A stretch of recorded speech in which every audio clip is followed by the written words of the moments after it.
Well, hello there, fishing friends, and if you're new here, welcome. So in today's video, we're going to go out and do some shark catching.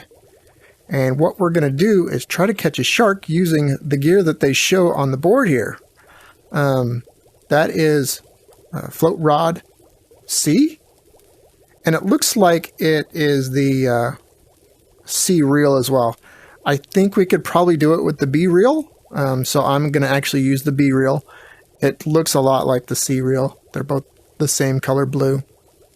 I know for a fact that trying to catch a great white shark using the C reel is pretty much impossible. I have caught tiger sharks using the C reel just to see if I could do it. Makos usually snap the line pretty quickly, and you can't cast out very far. You have to catch the sharks pretty close to the boat.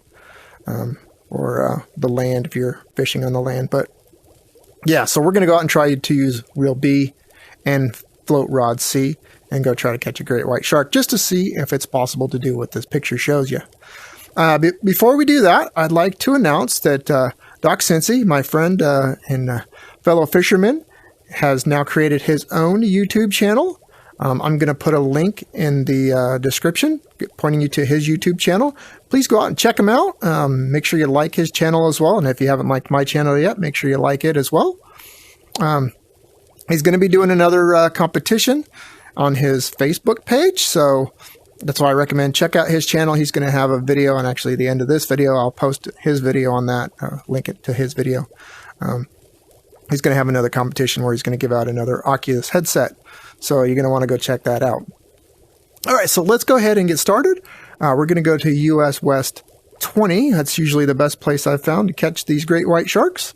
And we're going to go see if we can catch a great white using a rod B or rod C and reel B. All right, so here we are. And I'm already set up here. I got, let's see, saltwater. So there's a float rod B that's blue as well. So it could be that they're using B rod. We're going to try to use C rod and then reel B. Now the main thing to catching sharks and big fish is really the reel. The rod itself determines your cast distance. So we're not going to want to cast out very far anyways because we're going to be using reel B. So we're going to use rod C. I think that'll let us cast out to 150 feet if I remember right. And then reel B will allow the fish to run a little bit farther as well. So that's why we're going to be using reel B. I know for a fact that reel C would probably snap immediately. So we don't want to use that. And also for bait, if we look at the bait, pull up the bait here, what we're going to be looking for is the hook. Okay, so we want to try to find a bait that's got a good hook on it. As you can see, if we try to catch it on the worm, it's got a really low hook. It's got a 1. So we want to try to find a bait that's got a good hook on it. And the crawfish is pretty good, and the krill is pretty good. So, yeah, these right here, these three right here would be what we'd want to use for our bait so we can get a good hook. So we're going to use those for bait. Let's bring up the fish finder here. I think I'm on hard. I am. Bring up the fish finder here. And I got krill on there right now. Let's go over to there. Alright, so we're trying to find, we're going to be using the fish buffet method, which was, created by DocCincy. Again, go check out his channel. And we're going to try to find some of these smaller fish to catch to get a great white on there. Probably could do it off of these larger fish as well, but I'm going to try to find some of these medium-sized fish here. So I'm going to do a few resets, try to get a fish up close here, and then we'll try to catch that great white. Okay, so we have one here that's green on the krill. That's the one that I'm going to go ahead and go for. So that'll give us, it's not the best hook. It's not as good as the worm. But, it's pretty good. We got 4 notches on that hook. So we're going to go ahead and go after that one. And as you can see, it's about probably about 120 feet out there. So each one of these lines is 50 feet. So you got 100 feet, 150 feet. So you're probably in the middle there, 120 to 125 feet as it floats up and down. Hopefully I don't get this big guy here.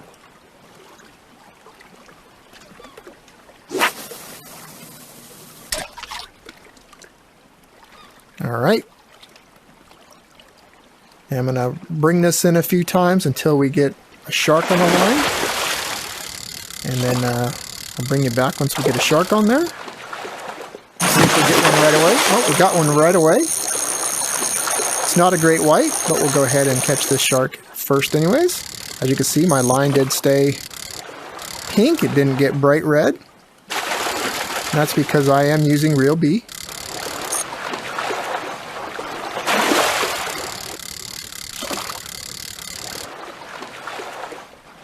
And it might take a little bit longer to bring it in. But it is possible to do this. You don't have to have the best gear. Although it doesn't hurt to have A. But if you can't afford it, you can catch a shark using some of the lower gear. Again, your reel is what you really want to invest in if you want to try to catch a shark with some bow gear.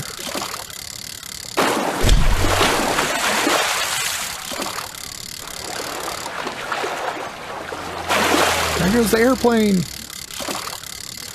So shark rates are boosted right now. That's why I'm doing this video now, because this is during a Shark Week event where they have all the sharks boosted. So that's why I figured this would be a great time to do this test, just to see if we can catch those sharks using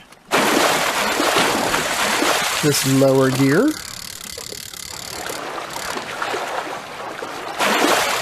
And I did do some testing last night. I was able to catch, like I said, tiger shark using rod and reel C. But I had it snap probably about 80% of the time it would snap. I only caught it a couple times and I had it snap many times. So, but it is possible if you only have rod and reel C, as long as you're trying to catch the sharks closest to you.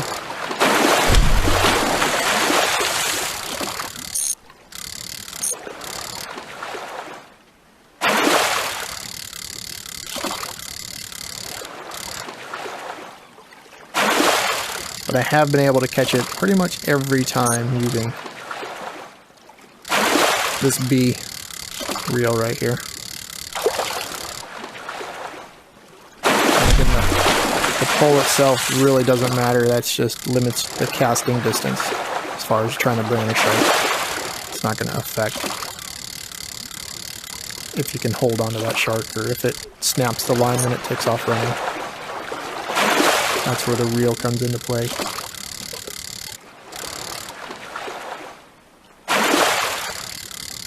Well, we're getting it closer. Now as we get in closer here, the line is going to turn red pretty quickly as we get closer. So you just got to take your time, bring it in a little at a time. Oh, it turned green. That's kind of helpful. The closer you get it in, the quicker that the line will start to turn red.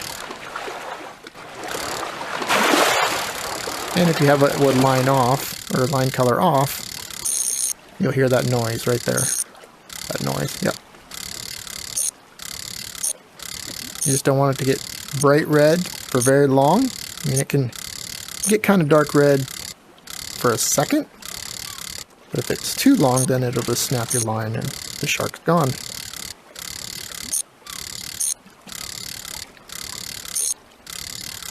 Okay, just a little at a time. Take a little bit of patience, and there we go. So we caught our first shark, the Sixgill shark, using rod C and reel B. Now let's go ahead and try to go for a great white. Again, I'm going to go ahead and do some refreshes, try to get another close fish, and I'll bring you back when I get a shark on the line. There we go. There's our great white. Alright, it's getting pink. Alright, it stayed on there. So we have it on there now. Great white on reel B and rod C.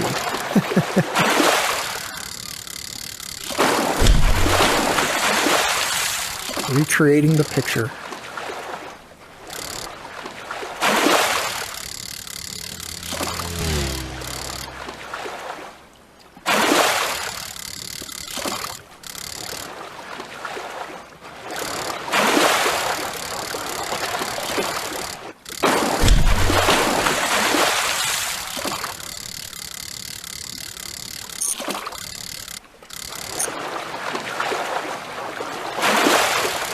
Whew, almost lost it there. It starts to make that reeling noise at you. Kind of want to let your line down a little bit.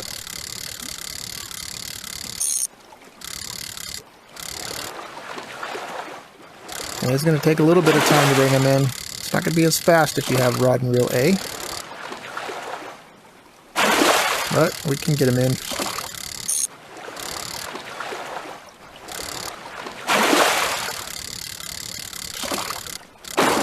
I am using one-handed as well. If you're a new fisherman or fisherwoman and you haven't tried one-handed yet, I suggest trying it, especially if you have issues trying to bring sharks in. It does help quite a bit. I know when I first started playing the game, I had a terrible time trying to bring in sharks. And, switching to one-handed helped me a lot. I can bring them in two-handed now, but I still play one-handed pretty much 99% of the time. I rarely do two-handed. Plus, it's better on my shoulder.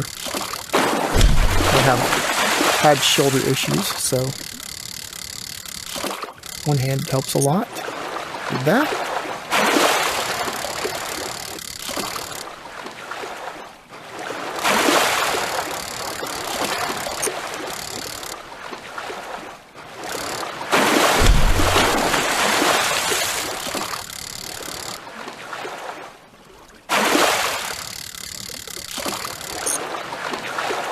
Almost lost it there for a second. Got pretty bright red.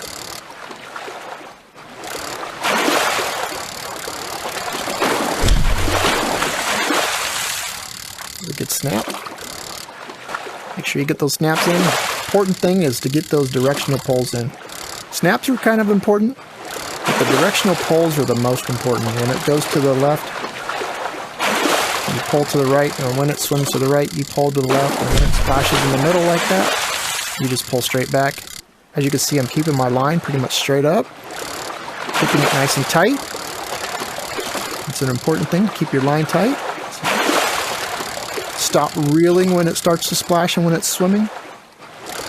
Don't reel in while it's swimming, just let go. Oh, so I missed that snap there, but that's alright. Starts to get red or starts to make that whining noise, just let go and kind of put the pole down. Give it a little bit of slack. As you get closer, the line is going to turn red a lot faster. So when you get really close, you're going to have to bring it in just a little bit at a time. A little bit at a time. Oh, that's nice. We got a nice green line there. So right here you can see, watch that line, see how fast it turns red now. I'm just going to bring it in just a little bit at a time. Don't try to do it too fast.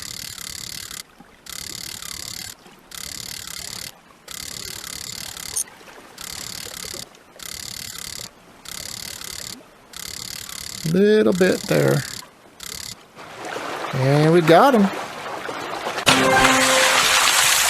Boom! 206-inch shark, 6,109 pounds on rod C and reel B. All right, well there you go. We reproduced the poster. So there you go. There's proof that you can catch it using reel C and reel B and rod C. Now, just for fun, I'm going to switch over to using reel C. Let's see if we can catch a shark on reel C tonight. I have done it before, but like I said, it's rare. It's very rare that you can catch a shark, especially a great white. I don't know that I'm going to be able to get a great white, but maybe if I get like a small Bluntnose or something like that, I might be able to catch it. So I'm going to switch over to there. I'll try to get a shark on the line, and we'll see if I can get one. And that'll be the last shark of the night.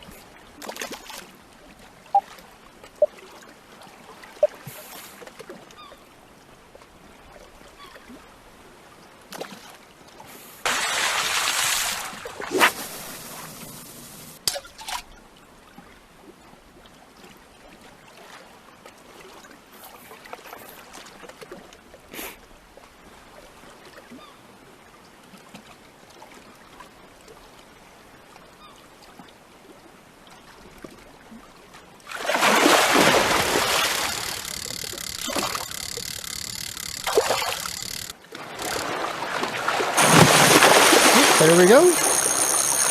Got reel C on here, reel and rod B, or rod B, rod C, and reel C. There we go. I kept the shark on the line. It's not a great white. Looks like it's maybe a Mako. Rod and reel C is what I have on here. Once I bring it in, I'll show you that I have it on there. Oh, looks like a tiger shark.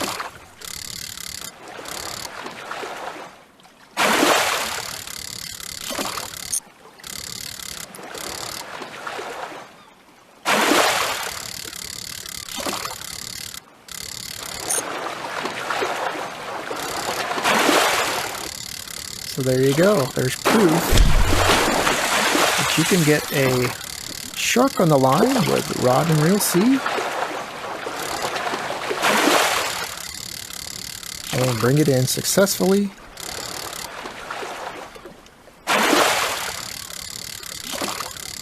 Because yeah, once I've got it this far, it's pretty much smooth sailing. I just got to make sure I get my snaps in, get my directional pulls in. Don't try to go too fast. Just try to keep it out of the bright red.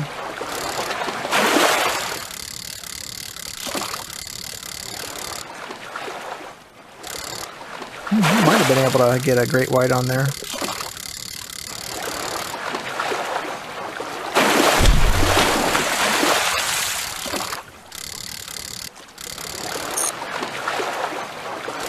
I know Makos snap it pretty quickly, so I'm guessing a great white would probably snap it pretty quickly. I've been able to get tiger sharks using rod and reel C. But last night the Makos were the ones that gave me the biggest problems, and I was fishing on South Korea. But I thought, tonight I'm going to try to actually reproduce the poster and get a great white on there. Using the B, because it's blue.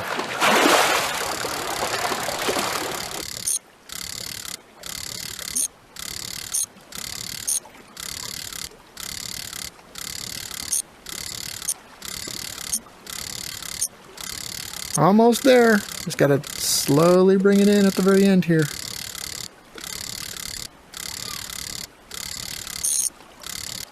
And we got it. There's our tiger shark.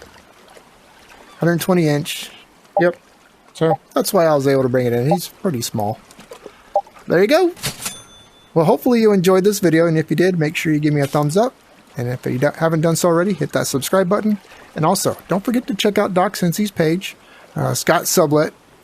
Again, I'll put a link down in the description. And I'm also going to, at the very end of this video, I will point you to his newest video. So again, thanks for watching. Have a great day. Bye-bye.